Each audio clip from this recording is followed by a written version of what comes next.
What is going on, guys? It is your boy Bio2k, and today, man, I'm going to be bringing us a video talking about the best and fastest method for you guys to go ahead and get the brand new Galaxy Opal Jayson Tatum card that you guys do see here on the side of the screen. We did end up getting some new agendas today, which are really cool. It is about the final playoff push, or just playoff push in general, as you do obviously have, playoff push for each division, and each division obviously does have a set of challenges you guys need to do. Now, at first, I wasn't even going to make a video on this because I was looking through and I was like, yeah, there's really nothing to, go, anything too crazy in depth about. But then I thought about it, and really there is still something that you guys can take advantage of. And I'm still going to walk you guys through the best challenges to grind these in to help save you guys some time, which ones to stack together and everything like that. So if you guys do enjoy this video, man, do me a favor and kill that like button. If you guys are new to the channel, be sure to consider hitting that subscribe button, as we are on the road to 80,000 subscribers. And as always, like I said, I hope you guys do enjoy. So without further ado, let's get into this video and talk about really the best methods that you guys can use to grind for Jayson Tatum, and obviously get yourself a ton of free rewards cards in the meantime as well. So obviously, looking at the different divisions here, each one is basically the same thing. So each one does actually start out with a triple threat online or offline game that you have to win using 3 players from a specific team. Obviously, there is the Knicks, there is the Pistons, there is the Magic, there is going to be the Thunder, there is the Kings, and there is the Rockets. So the number one thing I'm going to tell you guys right out the gate is I highly recommend you guys go ahead and get these done right out the gate. Now, before you guys even do this challenge and you're like, oh yeah, that's easy, I want you guys to also do something else for me. If you guys are still grinding XP, go down to the XP set here, all the way at the bottom, and you guys can see you can actually stack these with some of these. Now, I didn't do this. The reason why is because I don't really have a lot of heat check cards. I'm still on my no money spend account, and I don't really want to be grinding or buying these players or whatever. I'll get to them when I get to them, but if you guys are grinding XP, this is a good tip I do really recommend for you guys. So obviously, take advantage of the Pistons one. You could do that. You could do the Rockets. You could do the I believe the King. Yeah, you could do the Kings. You could do the Thunder, and you can do the Knicks one as well. So make sure, I think actually each team has one. I might be a little slow with that one, but either way, if not every team has one, the point is just make sure you guys do them and stack them up, so you guys are not only going to be doing those challenges, but you're also going to be getting the XP for them, which is obviously always good and really nice to get free XP.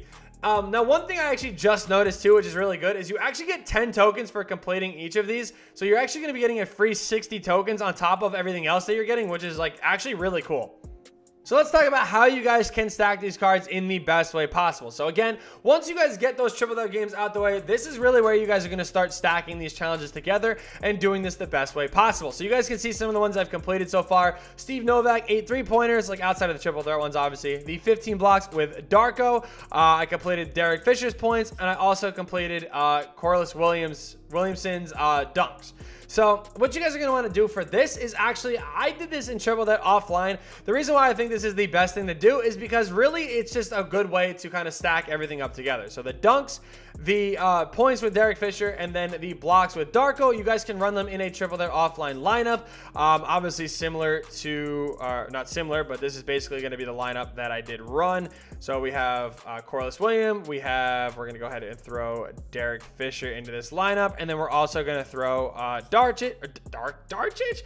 Darko in this lineup as well. The reason why is because what I was actually doing is basically going straight after the Derek Fisher points, but some situations when you're also going to be getting the blocks on the other end with Darko, you're going to also be getting fast break buckets, which I mean are really easy. If you obviously have Corliss Williamson running out, you're going to be able to get easy dunks as well. So it's a good way to get the points and dunks done at the same time as you guys are getting the blocks. It took me probably about actually, I think it took me about 6 or 7 games. I want to say 6 or 7 games, stacking them all together, and I was able to get them all done. But it's also really good if you're stacking them with XP, or not XP, but well, yeah, I guess technically XP along the way. So yeah, that is pretty good as well, because you're also, have the triple offline games to be played. So if you haven't done that already, that is a good thing to do there as well. And it helps you just kind of go through the games pretty easily. Now, going through the rest of the challenges here, like Steve Novak's threes, I'm going to show you guys the challenge I did there, or I did with him. But the other ones that I want to show you guys, right? So we're going to be doing Nick Anderson, who needs 40 points and 6 assists. We're going to be doing, what's it called? Eric Gordon's 50 points, 3 assists. those stuff. And then, well, we also do now have Glenn Davis's rebound. So all this stuff is going to be really good. And these are the challenges you guys want to take advantage of. So first things first, you do have these skills challenges here. The Beast one, I don't really recommend doing this in for 2 reasons. One, yes, if you get 10 rebounds, the game ends, which is great. However, you're going up against a pretty good team, and you guys really aren't going to, you know, going up and you're trying to grind, you know, XP challenges or whatever, or agenda challenges are not going to be easy going up against Ja Morant, LaMelo, Giannis, AD, and Taco Fall. You're more going to want to be grinding these in challenges like the Signature Series Challenge, where yes, you're going up against a decent team here, but you also only have to get 25 points with any player, so it's going to be good. Like, this challenge is perfect to do with Steve Novak. I actually should have done this challenge. I don't know why. I actually went and did a different challenge. I played the 40-point Spotlight Challenge, which I'm going to show you guys in a second, but probably should have just done this one. So like I did just say though, these Spotlight challenges are going to be really good to go ahead and grind some challenges in. So just taking a look at the Curry Spotlights, you have a 21-point triple threat game, but you have some 5-minute games here, which, you know, the only other thing I would say is this game right here for the Curry ones, where you're going up against a really bad team. So if you were going to do multiple stuff in them, this is honestly the one that I would recommend going through. The reason why, again, is because this team is not good, and with it being on pro, you basically make any shot. I mean, you obviously have to hit 30 with any player, but the game doesn't end there. So you could honestly, like, if I went into this challenge, I could probably do Eric Gordon's done, or I could probably get, you know, if I was to do that one, I could probably get Nick Anderson's done, probably Eric Gordon's done as well. Which, I mean, those are both pretty good amounts. So we could probably get both of those done in one game, which would actually be pretty nice because that'd be 2 more players done right there. And also, I mean, there is a shot I would be able to get Glenn Davis's done, or at least not done, but get pretty far into this Glenn Rice as well. So we would actually be able to get pretty far, you know, into this one and actually get it done. So I highly recommend, you know, stacking up as much as you guys possibly can. And again, taking advantage of these Spotlight challenges because they're really like the best things you could do. Now, the Hunt for Glory one, I like these challenges too because there's also challenges that are not only on low difficulties, like you have this one that's a rookie triple threat game. You have a pro. This is a good one as well, a pro 3-minute quarter game. So if you didn't want to sit to that full game, you could probably get, you know, Nick Anderson done, and then, you know, half of Glenn Rice or Glenn Davis done in this game, and then maybe do another one of this and get them done like that as well. Tim Legler's, this is actually the one that I did do the Steve Novak challenge in. Again, probably should have paid attention to the other one, but again, it's really good stuff that you guys can get out of these games that are going to help you do them relatively efficiently. Now, when it does come to online stuff here, you guys can see you need 16 assists with Jose Calderon, obviously in Triple Threat Online. I highly recommend stacking that up with a guy like, you know, Larry Hughes, where you can use Larry Hughes online, get some easy steals that way. This one, again, well, that's Kevin Willis, actually. Kevin Willis does need rebounds in multiplayer games, so I recommend using Kevin Willis maybe in modes like Clutch Time or even Limited. I don't think you can actually cheese him out in Limited, but the online games, if it does just say multiplayer games, I highly recommend actually doing it in Limited if you can, mainly because like Limited will be really solid. This one's probably going to be a little bit difficult because Limited's a little stupid this weekend. But even with, you know, online, like even like 39 points with Terrence Mann, right? This is going to be, again, perfect for that Spotlight challenge. So you're not playing a full game. You're not doing anything like that. You could literally just go through that game. 5 dunks with Ariza and over multiple multiplayer games. Again, perfect that you can just hop into maybe a limited game and get that done. 5 dunks in 1 limited game.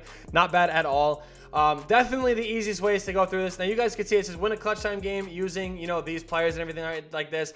This is probably the perfect time, if I'm being honest, to also grind out clutch time. A lot of people are going to be trying to do this, so it might help you get some easy wins. And then obviously once you get all the pink diamonds here, I haven't even taken a look at this. So it's 8 blocks with Brook Lopez, 48 points and 1 steal with Ben Gordon, 5 4-pointers with Tim Hardaway, 50 points with Gordon Hayward in multiplayer games, and then 22 points with DeAndre Ayton. And it is on Triple Threat Online, which isn't really that bad. I'm pretty sure he can space the floor, so not too bad. And then you need 3 double-doubles with Zach Randolph. That's a little annoying, but still I think that's fine. I mean, it is what it is there. So, I mean, make sure you guys are also paying attention to this stuff as well. You guys can also be getting some of this other stuff done. I mean, you can score points in limited. You can get an double-double with an Amethyst player, which, I mean, depending on whatever one you're going to do, If you get 10 rebounds like Glenn Davis, I mean, you might as well score 10 points. You know, get the assist done with Eric Gordon or Nick Anderson with Glenn Davis, and you'll be able to get that double done very easy, and it'll, again, just stack up. Make sure you guys are taking advantage of the B stuff. I mean, you have the weekly stuff. Like, there's just a ton of stuff that you guys can take advantage of and really have this be, like, one of the most efficient grinds that you can go ahead and do. So, hope this video did help you guys out. Hope you guys are working your way. You guys can see I've already been a little bit on my grind, but thank you guys so much for watching. Hope you guys did enjoy. And yeah, peace.